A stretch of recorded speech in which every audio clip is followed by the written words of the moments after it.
So welcome to the second lecture in the series, The Problem of Race in America. And last week, we looked at issues of race from colonial America through the Civil War.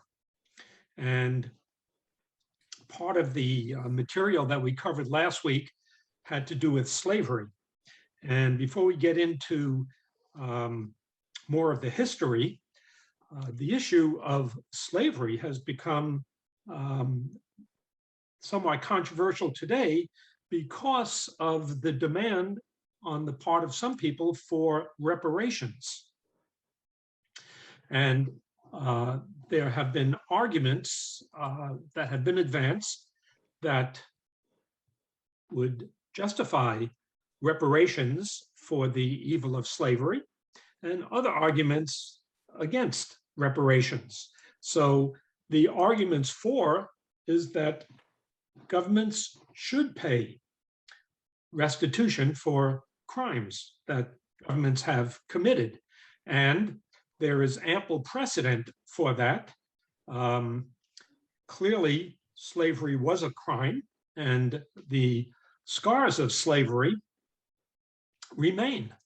And so, for example, Germany has paid reparations to Jews because of the Holocaust. The United States paid reparations to survivors of the Japanese-American relocation during World War II. And arguments against reparations are that, relatively few whites owned slaves, and therefore, why should all people in America today pay for the evil of relatively few people? Also, many white people living today in America descended from immigrants who came to this country after the end of slavery. And the final argument is that there are no former slaves alive today, and therefore those who deserve restitution are no longer with us.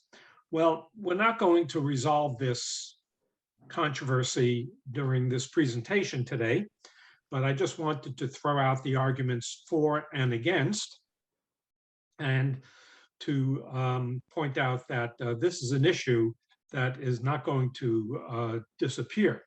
Other arguments against reparations is that the price tag would be enormous for the evils of slavery.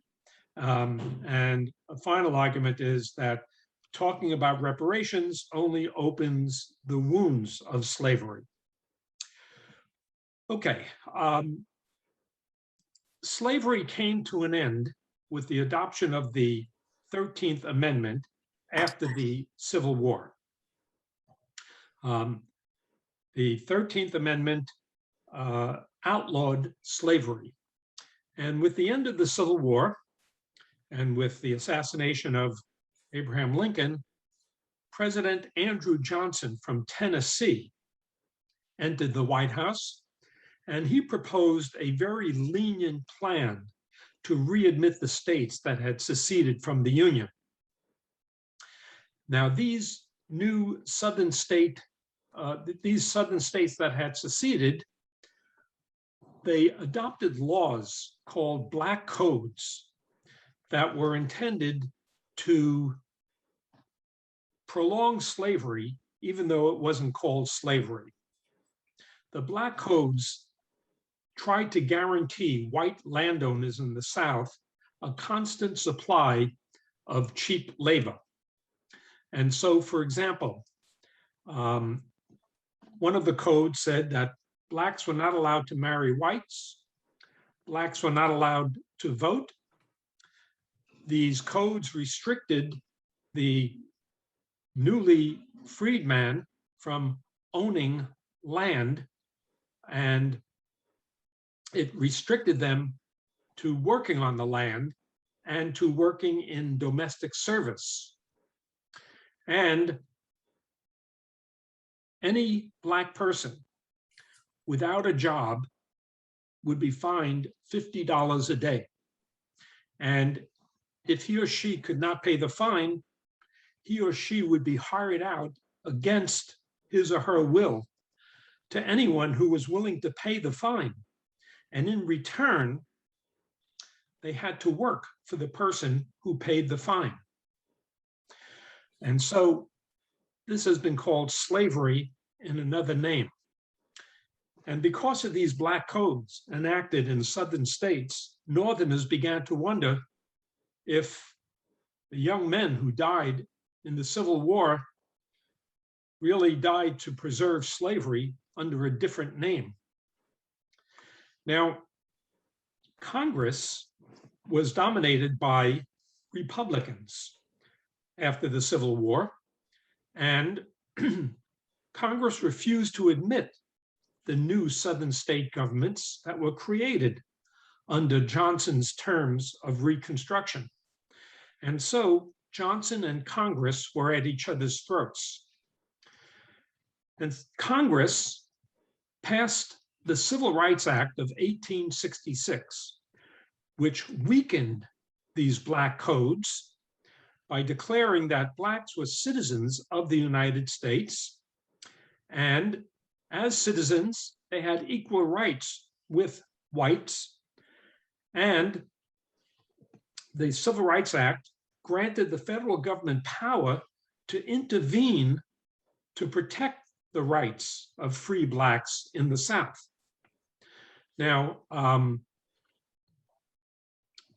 Johnson vetoed the Civil Rights Act, and Congress overrode the veto. But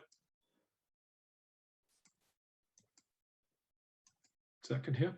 But Congress wanted to make sure that no future law could override the Civil Rights Act, and they fought hard to get the 14th Amendment passed. Now, Johnson could not veto, or presidents cannot veto an amendment. So the Republican Congress wanted to make sure that the rights of the newly freed slaves would be entrenched in the Constitution. And the 14th Amendment said that blacks were citizens of the United States as well as citizens of the states in which they resided. The 14th Amendment forbade any state from depriving a citizen of life, liberty, and property without due process of law. So a southern state now could not take the rights of black citizens away without due process of law, nor could any state deprive its citizens of the equal protection of the law. So the 14th Amendment was supported by a Republican Congress that wanted to protect the rights of the newly freedmen against the interests of the president, who was more reflective of the interest of southern states. Now, African Americans fared pretty well during this period of Reconstruction, 1865 to 1877. Congress passed other laws to protect the rights of freedmen. The 15th Amendment granted adult male blacks the right to vote, not women, but adult male blacks. During Reconstruction, Congress passed the Freedmen's Bureau Bill, which helped the former slave find jobs and provided schools for 250,000 Black children. It provided free meals to both Black and white refugees. And there were refugees in the South because the South had been decimated by Northern troops during the Civil War. The Freedmen's Bureau Bill provided for hospitals for both Blacks and whites in the South. As I mentioned, helping the freedmen find jobs, and for the first time, Black children could go to public schools in the South under the Freedmen's Bureau's bill. And it called for federal troops to enforce these measures. And so Reconstruction really represented a revolution. It introduced, for the first time, a biracial democracy. But yes, it was a revolution, but revolutions can also go in reverse. Every revolution generates a counter-revolution. And Southern opposition to Reconstruction was called, or at least they called it, redemption. And the Democratic Party attempted to regain control of state governments in the South. The one thing that white Southerners feared more than anything else was what they called Negro rule. And during Reconstruction, Blacks were elected to Southern state legislatures and to Congress as well. But this is what the white Southerners feared. And when you have a Black sheriff with a gun, that was considered Negro rule. Sometimes, even if you had a Black postmaster who made white women stand in line to get stamps, that was considered Negro rule by white Southerners. And all of these changes in Reconstruction looked to the white racists as Negro rule. And it's hard for white Southerners to get a sense of proportion about it because they considered all of it a violation of the natural order, a violation of the way that things used to be, or that the way things should be in their view. And in 1867, an original American terrorist organization emerged, the Ku Klux Klan. The word Ku Klux Klan comes from the Greek word kyklos, meaning circle. It started as a social club in Tennessee, but it would eventually grow to spread into nearly every Southern state. And the Klan launched a reign of terror against Blacks and white Republicans in the South. Now, the Klan did not regard itself as lawless. Instead, they regarded themselves as the law. They saw it as their responsibility to destroy Black political power before it had a chance to become too entrenched. And so the Klan and other kindred groups began a campaign of murder, assault, and arson. Dozens of Black schools were burned to the ground. Klan members would take people out of their cabins in the dark of night, where they would be whipped. Sometimes parts of their bodies would be burned, and sometimes the Klan would lynch their victims, as you see in this cartoon. This was a war of terror in order to keep Blacks from voting. Similar terrorist organization arose across the former Confederacy, with names like the Tennessee Palefaces and the Louisiana Knights of the White Camellia, North Carolina White Brotherhood, Mississippi Society of the White Rose, Texas Knights of the Rising Sun. Now, most people are not aware of these terrorist groups other than the Klan, but they were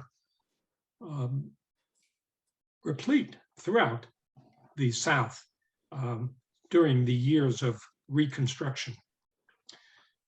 And by 1876, there was a complete retreat from Reconstruction, from this attempt to establish a biracial democracy in America.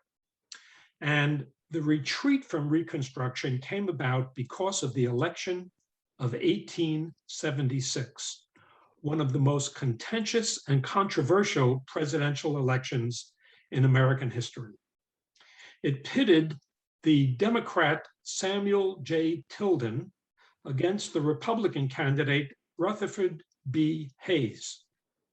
Now, this map shows the result of the election. As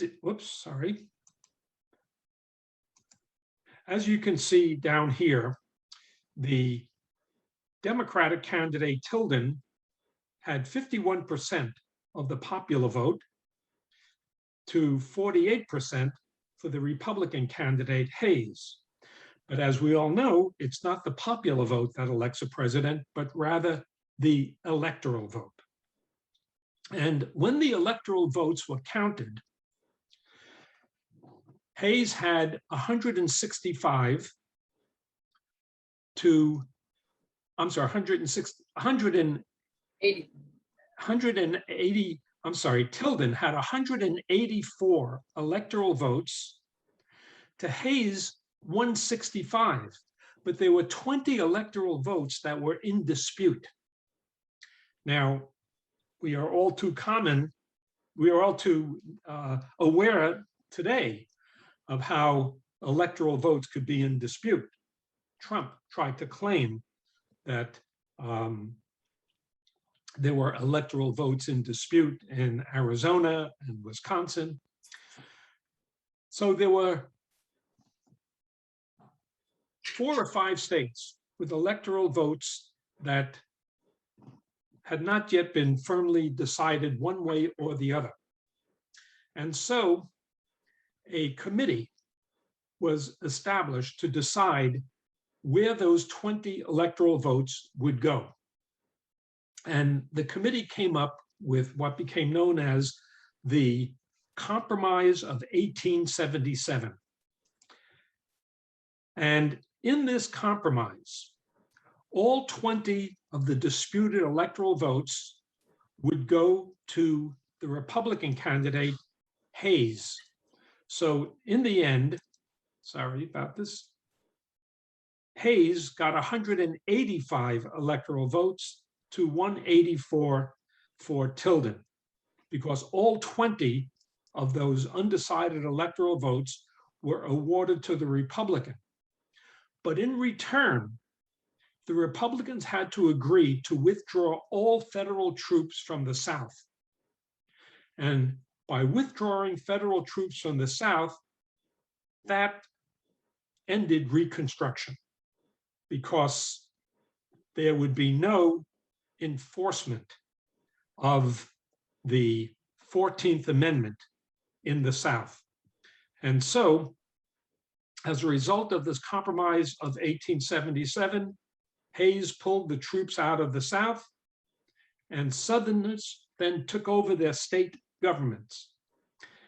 And the successes of the freedmen would then be lost because Southerners took over their state governments. And Jim Crow laws were then instituted to keep Blacks from voting and from becoming equal citizens. So this compromise effectively gave power in the South to the Democratic Party, which was intent on reversing all the gains that Blacks had made during Reconstruction. So by 1877, white supremacy was once again firmly in control in the South, and the rights that Blacks won under Reconstruction crumbled in the face of white violence.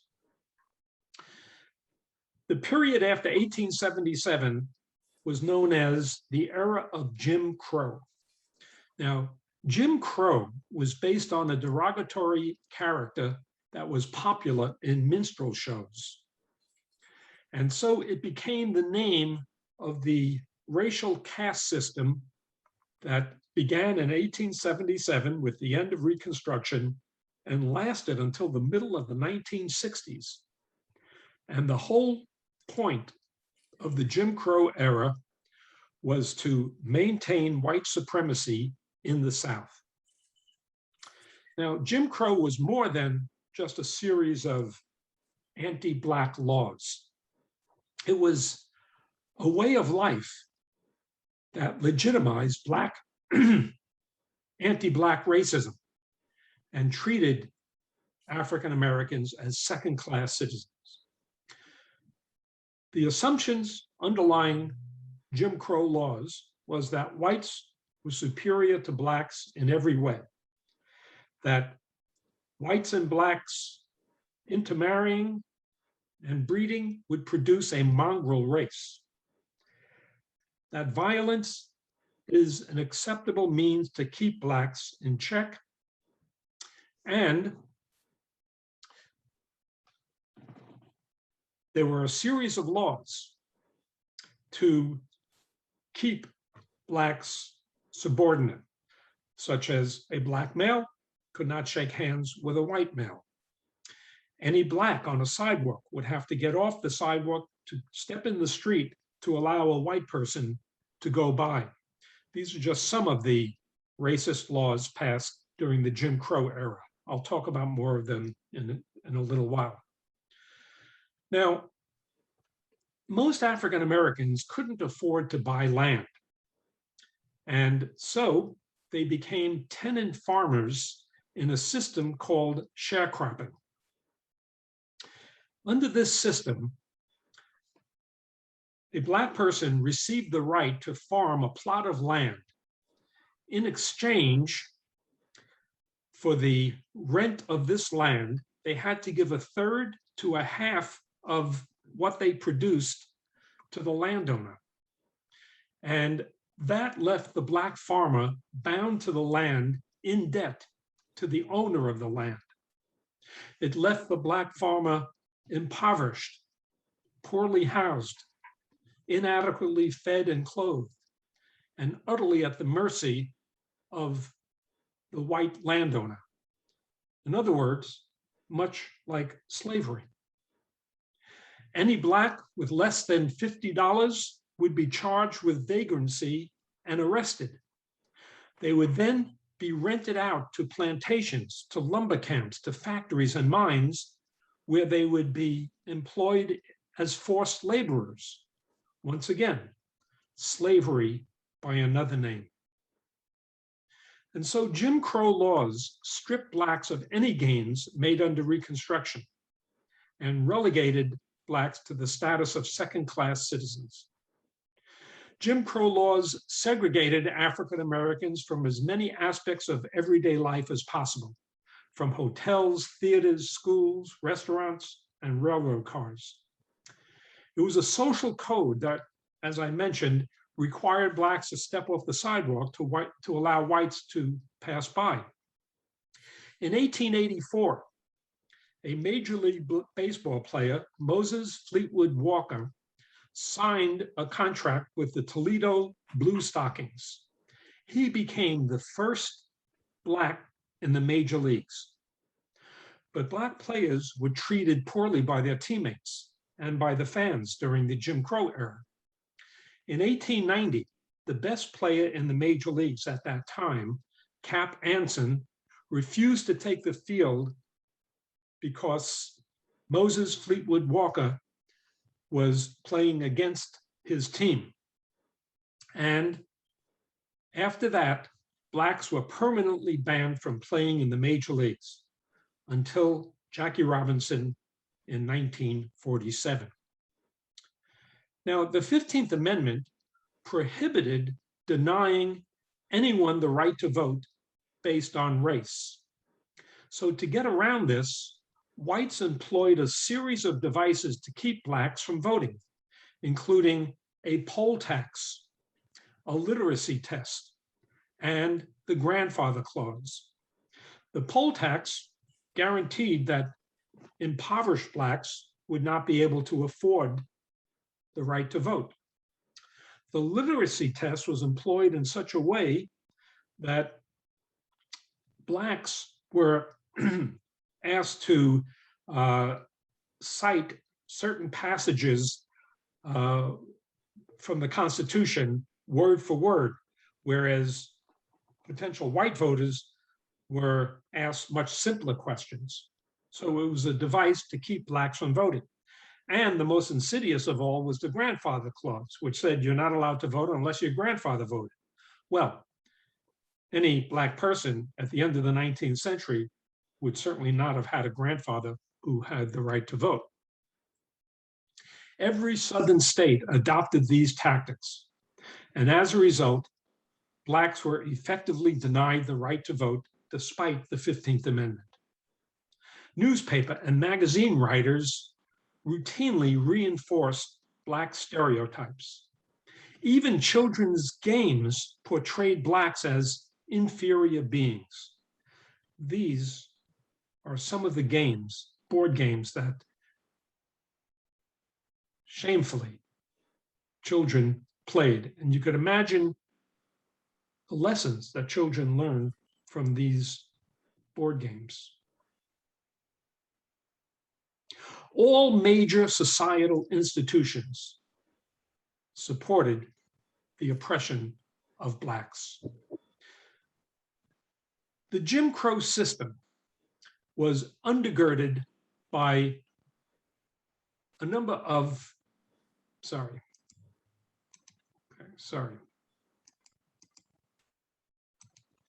I'm skipping ahead here.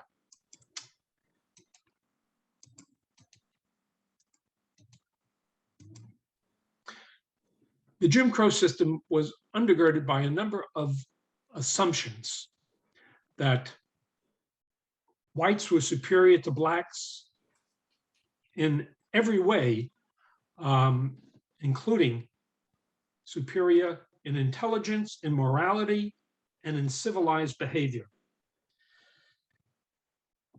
That's really remarkable, that the assumption was that whites were superior to blacks in civilized behavior, given the way the Klan and other terrorist groups treated blacks.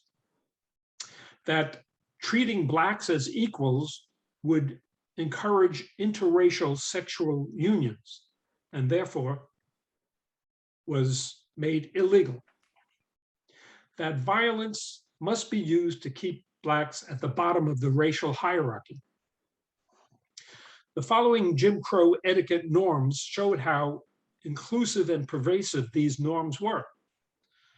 We mentioned already that a black male could not offer to shake a hand with a white male because that implied he would be his social equal. Under no circumstances was a black male to offer to light a cigarette of a white female, because that gesture implied intimacy. Blacks were not allowed to show public affection towards one another in public, especially kissing, because that offended whites. Now, violence was the instrument that was used for social control during the Jim Crow era. Whites could physically beat blacks with impunity. Blacks had little legal recourse against these assaults because the Jim Crow criminal justice system was all white. Police, prosecutors, judges, juries, prison officials were all white. And of course, the most extreme form of Jim Crow violence was lynchings. And lynchings were public spectacles, sadistic murders carried out by mobs, which then often mutilated its victims. When we look at these statistics of lynchings between 1885 and 1897, we can see that it was pervasive throughout the South. In fact, between 1882 and 1968, there were 3,440 known lynchings of black men and women, mostly in the southern and border states. It's a common misconception that most lynching victims resulted from accusations of black men raping white women. Studies show that that was the case in only 17% of all lynchings. More often, blacks were lynched for so-called crimes as simply threatening to sue a white man, or attempting to register to vote, or engaging in labor union activities, or in being disrespectful to whites. Those were some of the causes of lynchings. And for many whites, lynchings became a form of entertainment. Public outings where gleeful whites often had their photograph taken with corpses hanging from trees in the background. This is a book written about it called Lynching and Spectacle, Witnessing Racial Violence in America. Sometimes members of the crowd would take body parts of the victim as souvenirs. They would have themselves photographed in front of a corpse and put on postcards that they would send to friends. And it was during the Jim Crow era that the myth of the lost cause was born. In the ashes of defeat, Southerners searched for reasons to justify why so many of its young men had been slaughtered during the Civil War. And in attempting to deal with defeat, they created an image of the Civil War as a great heroic epic. They came up with an ideology that portrayed Southerners as not just defeated, but rather as tragic heroes who waged a noble but doomed struggle to preserve their superior civilization. That there was an element of chivalry in the way the South fought in the Civil War, that they achieved noteworthy victories against staggering odds, since the Union Army outnumbered the Confederate Army 2-1. And following the Civil War, an entire generation of Southerners set about to glorify and celebrate this lost cause. The legend of the lost cause was based on 4 questionable historical assumptions. That states' rights was the real cause of the Civil War rather than slavery. That slaves were well treated and happy on the plantation, that they even benefited from slavery, that Confederate soldiers were heroic and saintly, that they were never truly defeated on the battlefield, but they were only overwhelmed by superior numbers, and that the most heroic of all was Robert E. Lee, and that Blacks were unprepared for the responsibility of freedom after the war, freedom that they gained during Reconstruction. And this interpretation made its way into American history textbooks, at least until the 1960s. And so, for example, American Negro Slavery by U.B. Phillips from Georgia. This became a very popular textbook in high school and college. It postulated that slavery benefited the slave, that slaves were happy on the plantation, that slave owners were concerned over the welfare of the slaves, and that slaves were treated better than free workers in the North. So this was the interpretation of slavery that was contained in textbooks in the North and South. And on the college level, this book, The Growth of the American Republic, written by 2 historians from Massachusetts, Samuel Eliot Morison and Henry Steele Commager. One of the passages in this book said, as for Sambo, the majority of slaves were adequately fed, well cared for, and apparently happy. They performed less labor than the hired man of the northern states. Their physical wants were better supplied than those of thousands of northern laborers. Now, this is absolutely astounding coming from historians in the North. And I have to tell you, as an undergraduate history major in the 1960s, this was the textbook that was assigned to the class that I took as late as the 1960s. And so the Jim Crow era was more than just a series of laws. It was a set of beliefs, philosophies, attitudes, and monuments. It's during this phase that enthusiasm for the lost cause increased by the end of the 19th century. Now, in the South, immediately after the end of the Civil War, there was mourning throughout the South. But by the end of the 19th century, that mourning was turned into a celebration of the Confederacy with monuments built to its heroes. So almost all of the monuments dedicated to Confederate heroes like Robert E. Lee, Stonewall Jackson, and Jefferson Davis, they were not built right after the Civil War, but rather at the end of the 19th century, when the lost cause had gained momentum. And it's only now, more than 150 years after the Civil War, that these monuments are being dismantled. To this point, 170 Confederate monuments have been dismantled in just the past 2 years. Now we're going to take a look at how race was central to the territorial expansion of America in the 19th century. Racism was used not only to suppress Blacks, but also to justify territorial expansion.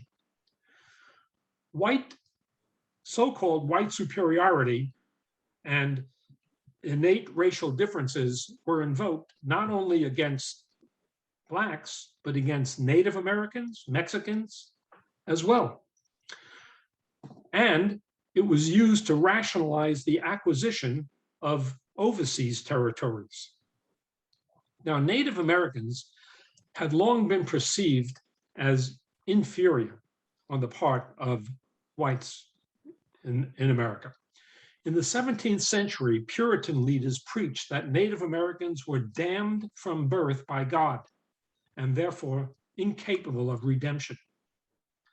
Until 1825, the aim of the Indian policy of the United States was to confine Native Americans on reservations in the eastern part of the nation so they could take up farming.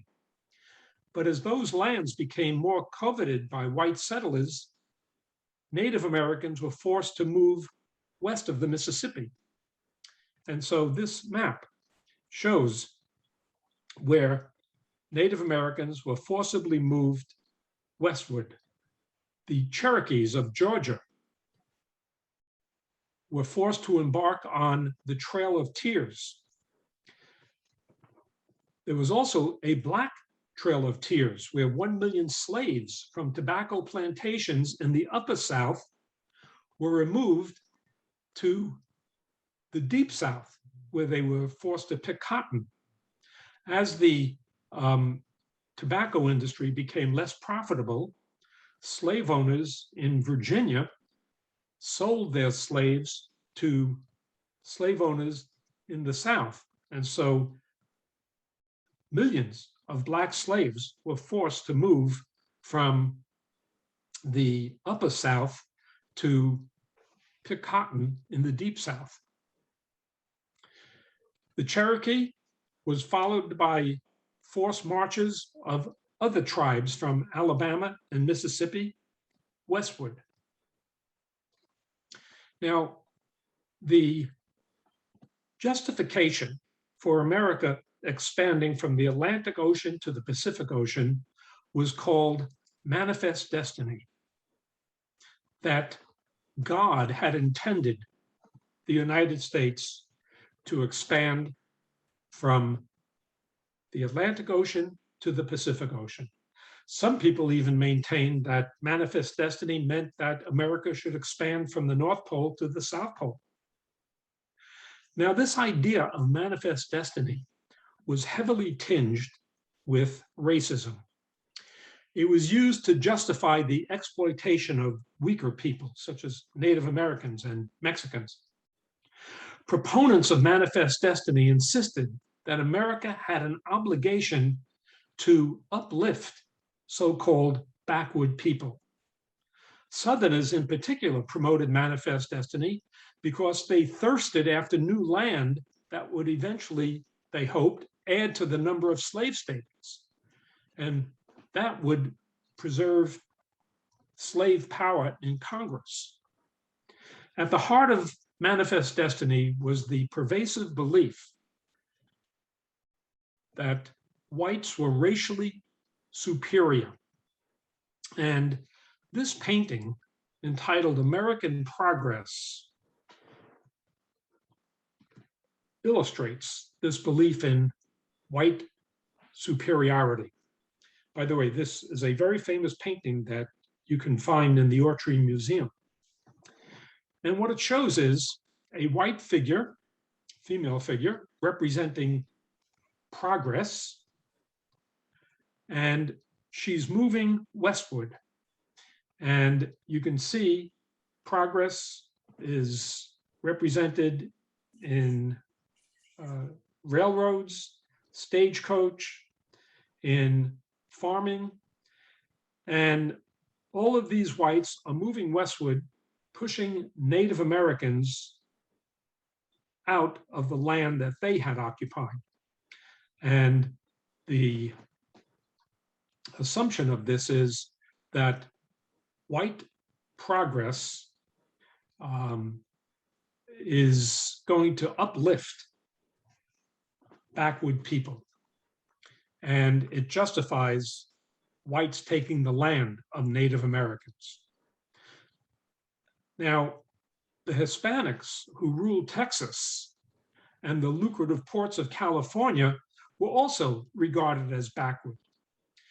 And as a result of the Mexican War, the United States took the Mexican cession, and that fulfilled manifest destiny. American leaders emphasized the divine mission of Anglo-Saxons to populate the continent.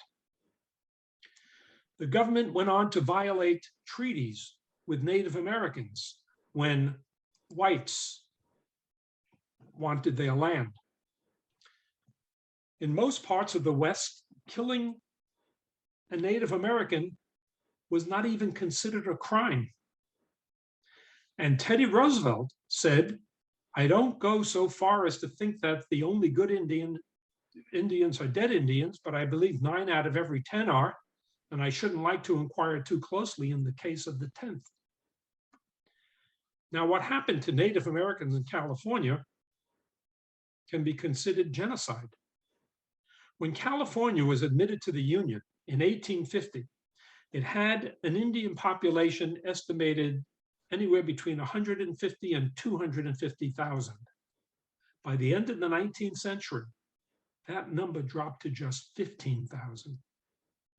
In effect, it was open season on killing Native Americans in this state. Now, some have argued that the treatment of Native Americans was a necessary reaction to Indian hostility towards whites.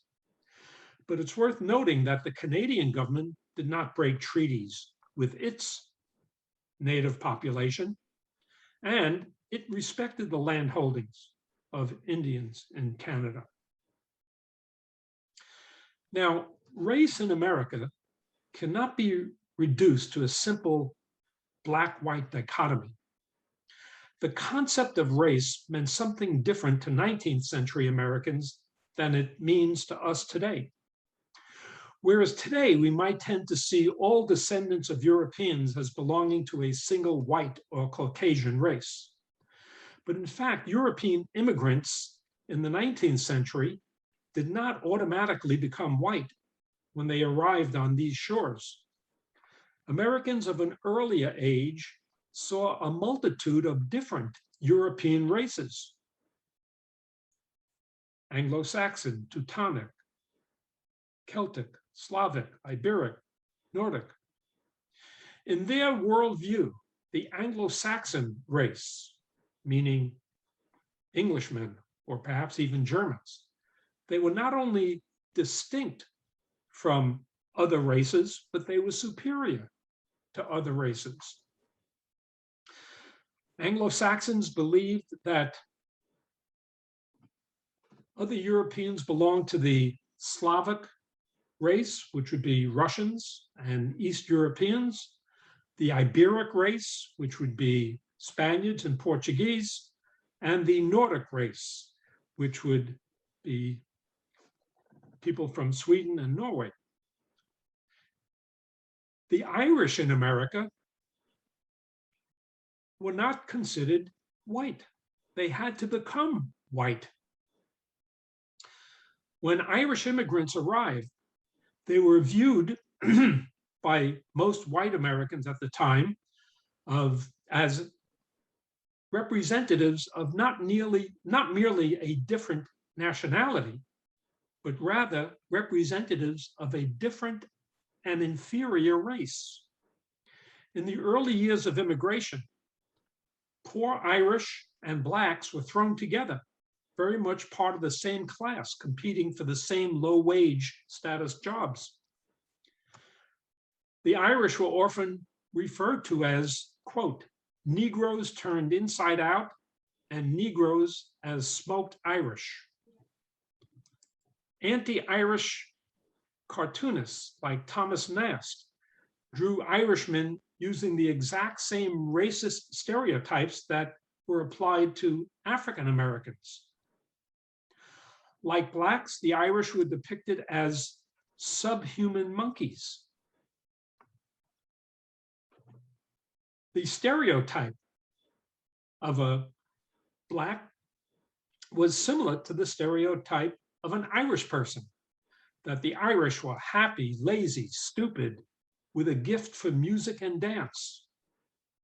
And these stereotypes were used as stock characters in American theater. Signs reading, "No Irish need apply," they were common in employment ads of the 1800s.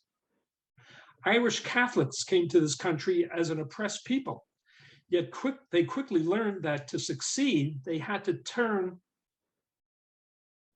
to oppress the closest social class competitors to them. That is, in order to become Americanized, they had to become racist against Blacks. In his book, How the Irish Became White, the author Noel Ignatieff claims that only through their own violence against free Blacks and support of slavery would the Irish gain acceptance as white. For the Irish, becoming white meant they had to lose their Irish cultural heritage, and they had to lose their legacy of oppression and discrimination that they faced back home. And as the Irish became prominent in the American labor movement, African Americans were increasingly excluded from the American labor movement. The Irish used labor unions, the Catholic Church, and the Democratic Party to gain and secure their newly found place in white America. And some Irish embraced a virulent strain of racism to emphasize their difference from Black Americans. In the 1863 New York City draft riots, Irish immigrants coming off the boat were immediately enlisted into the Union Army. And because the Irish resented that, they rioted and attacked Blacks and burned a Black orphanage, because in their mind, it was Blacks who were responsible for the Civil War. Decades later, after the Irish had been considered white, a new generation of immigrants came from Eastern and Southern Europe, who would be subjected to the same dehumanizing race-based stereotyping that the Irish were subjected to. And these newer immigrants were Jews. In the mind of many white Americans of the 19th century, Jews were racially inferior. They were racial outsiders. Throughout history, Jews had been frequently regarded by Christians as loathsome creatures who had bad physical, mental, and moral characteristics, which they inherited, and in turn they passed on to their descendants. So this is from a 16th century woodcut showing a Jewish person being rejected and ridiculed by whites in Europe.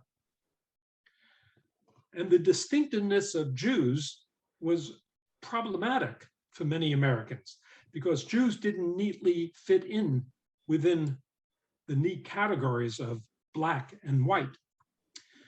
And some Jews themselves even embraced the concept of a distinct Jewish race in order to emphasize and enhance the bond that united Jewish peoplehood. Jews in America experience a kind of double vision that comes from racial mindedness. On the one hand, they felt marginalized with regard to their whiteness, since many white Americans didn't consider Jews white. On the other hand, their whiteness, they considered themselves white in comparison to Black Americans.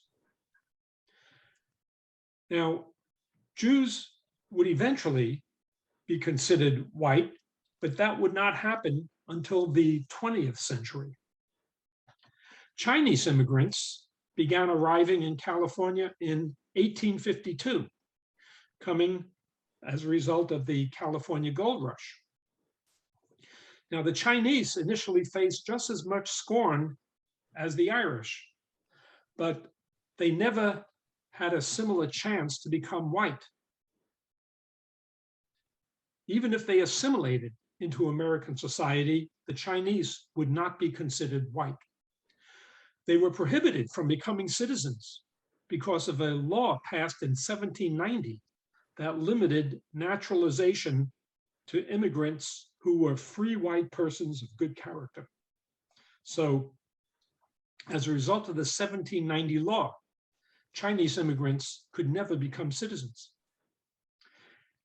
An 1854 California law barred Chinese from giving testimony in court cases involving whites. Whites refused to sell land or rent housing to Chinese outside of a very small area.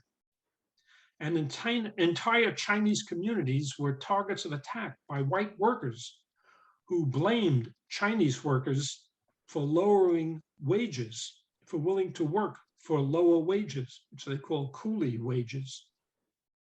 And white labor unions pressured Congress to pass the Chinese Exclusionary Act in 1882 that banned Chinese workers from immigrating to the United States. That act would not be overturned until 1943. By the end of the 19th century, racial ideas in the United States were becoming greatly influenced by the theories and findings of Charles Darwin. Some theorists adopted Darwin's observations of the animal world and applied them to the world of humans. They became known as social Darwinists. Herbert Spencer, a British philosopher, was the primary exponent of social Darwinism in Britain. And the beliefs of social Darwinism maintained that societies evolve from a lower form of civilization to a higher form. And that just as in the animal world, where the strongest survive. In human society, natural selection allowed the highest levels of civilization to flourish, while the lower forms of civilization should be allowed to die out. And that it was wrong for government to interfere to help inferior people, because that was against nature's way. And the chief exponent of social Darwinism in the United States was a Yale professor, William Graham Sumner. He maintained that some people were better off in the contest of life than others, and that the good ones climbed out of the jungle of savagery and passed their talents to their offspring, who then climbed higher in the natural order of things. Sumner said that sorting out took place both among nations, with the industrial powers of Europe and North America having made the greatest progress, and within nations, where certain individuals and families would accomplish and attain more than other people. That those at the bottom of the social order, the poor, they failed because of their biological makeup. They failed because of their racial inferiority. Therefore, government should not do anything to help the unfit, that it would be better to let them die out through natural selection. Race consciousness was further sharpened about this time with the emergence of the eugenics movement, which advocated a set of beliefs and practices aimed to improve the genetic quality of the human population. Eugenic scientists maintained that human behavior was determined by one's genes, and some people had superior genes and others had inferior genes. And so many leading social scientists regarded crime and poverty as inherited defects that needed to be halted for society's sake, so that people with defective genes should die out, that women with defective genes should be sterilized against their will. So this idea, combined with the existing racism, class prejudice, and ethnic hatred that existed at the end of the 19th century, created a fertile reception for this field of eugenics. And so defective human beings were not only those carrying obvious diseases or handicaps, but also those whose lineages strayed from the genetically superior Germanic, Nordic, or Anglo-Saxon ideal. That immigrants from Southern and Eastern Europe were from inferior genetic stock. Madison Grant, who is a trustee of the American Museum of Natural History, wrote a book called The Passing of the Great Race.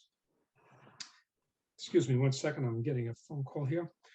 In which he said, Nordics were the white man par excellence, that peoples from the Mediterranean and Balkans were human flotsam, and that Irishmen were of no social importance.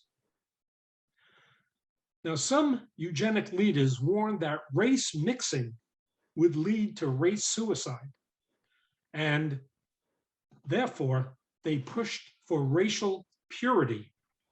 They advocated for white supremacy. Both social Darwinists and eugenicists agreed that it was the hereditary of the poor classes which kept them poor.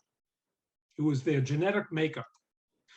But unlike social Darwinists, who believed that the government should keep out of this, eugenicists thought that the government should step in, that the government should end immigration from Eastern and Southern Europe, that the government should pass laws against race mixing, And they also wanted the government to forcibly sterilize the poor, to sterilize people who were considered immoral. Eventually, 29 states in the United States would sanction forced sterilization. Now, such doctrines of racial purity were not the ramblings of the ignorant and unsophisticated. Rather, some of America's most respected and educated figures supported eugenics, including this list that you see here. John D. Rockefeller donated more than $100 million to the eugenics movement in the United States. Alexander Graham Bell, Margaret Sanger, Dr. John Kellogg, brother of the breakfast cereal fame. President Teddy Roosevelt proclaimed that society has no business to permit degenerates to reproduce their kind. Yet our country permits unlimited breeding from the worst stocks. Teddy Roosevelt said it doesn't make any sense that farmers do not allow breeding between superior and inferior stock. And it makes no sense that we don't do the same with humans. So this eugenic movement included professors of medical schools from Harvard, Columbia, Yale, Brown, Johns Hopkins, among others. Charles Davenport was one of the leaders of the American eugenics movement. And he insisted that if immigration from Eastern Europe continued, America would rapidly become darker in pigmentation, smaller in stature, more given to crimes of larceny, kidnapping, assault, murder, rape, and sexual immorality. Now, at the end of the 19th century, a religious social movement called the social gospel movement sought to apply Protestant religious principles to solve the social ills brought upon by industrialization and urbanization and immigration. A leading clergyman of the social gospel movement was Josiah Strong, and he argued that Anglo-Saxons were a superior race who must Christianize and civilize the savage races of the world. He said that it seems to me that God, with infinite wisdom and skill, is training the Anglo-Saxon race for an hour sure to come in the world's future. The lands of the earth are limited and soon will be taken. Then will the world enter a new stage in its history, the final competition of the races. Then this race of unequaled energy with the majesty of numbers and the might of wealth behind it, the representative of the largest liberty, the purest Christianity, the highest civilization, will spread itself over the earth. Now, this became a justification for imperialism. Although a belief in Anglo-Saxon superiority was not the only cause of the Spanish-American War in 1898, social Darwinism provided compelling arguments for American overseas expansion. Proponents of war against Spain depicted Spain as an aging, decrepit empire who was not able to control its colonies. And here the people of Cuba and the Philippines are depicted as children or as wild, uncivilized people.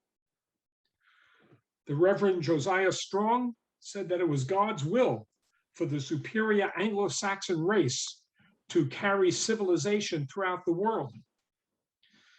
Now, Teddy Roosevelt said that the American race should exercise a civilizing influence on the less civilized people of the Caribbean and Central America. And so this cartoon shows Teddy Roosevelt as a policeman. Now, with the defeat of Spain, there emerged a debate within the United States as to whether the United States should take Spain's colonies. Now, imperialists argued that it was part of America's mission to uplift and civilize so-called inferior races. And so you see this cartoon of Uncle Sam as a teacher instructing the people of Hawaii and the Philippines and Puerto Rico and Cuba. And it was a British poet, Rudyard Kipling, who urged America to take up the white man's burden. Kipling argued that it is the burden of the superior races to uplift and civilize the inferior races. And so the United States took the Philippines and Guam and Puerto Rico and became an imperialist power. Then President McKinley said, there was nothing left for us to do but to take them all and to educate the Filipinos and uplift and civilize and Christianize them. And here you can see in this cartoon, the Philippines depicted as this uncivilized child. Okay, that's an awful lot. So at this point, we will hold up. And if you have any questions or comments, Jerry, you can unmute the. Yeah, you know, I was just, this is so powerful. I'm just. It's a part of the history that most people are not aware.